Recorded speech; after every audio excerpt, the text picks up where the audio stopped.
तुम्हा सर्वांचं नवीन व्हिडिओमध्ये स्वागत। आज आपण सुक्या मिरचीचा ठेचा बनवतोय। तरी 100 ग्राम मिरची आहे, 4 लसूण घेतलेले आहेत, चवीप्रमाणे मीठ आणि हे सुकं खोबरं घेतलेलं आहे। हे सगळं सुकं खोबरं किसून मिरचीची देठं काढून आणि लसूणचं साली वगैरे काढून एकत्र करून मिक्सरला लावायचं। आपण आता हे सुकं खोबरं किसून घेत आहोत।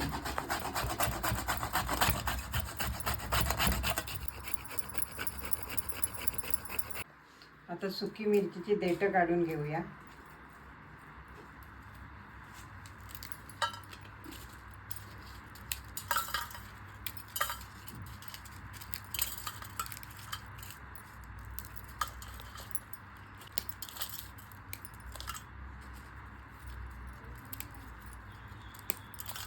काय बनवते? मी मिरचीचा ठेचा बनवते। माझ्यासाठी? हो सोबत खायला? हो। मिरचीची देठं काढून झालेली आहेत, खोबरं किसून झालेलं आहे, लसूणची साली काढून झालेली आहे। चला तर आता आपण ठेचा मिरची मिक्सरला लावून बघूया।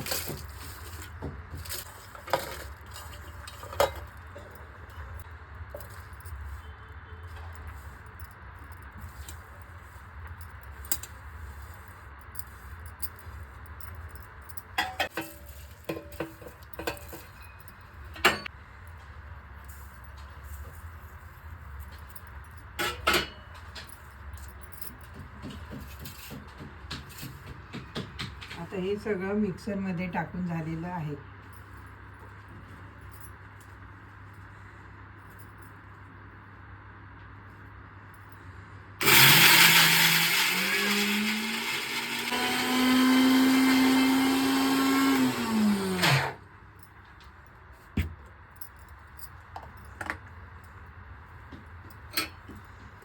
आता मिक्सरला लावून झालेली आहे, तर बघा कशी झाली आहे।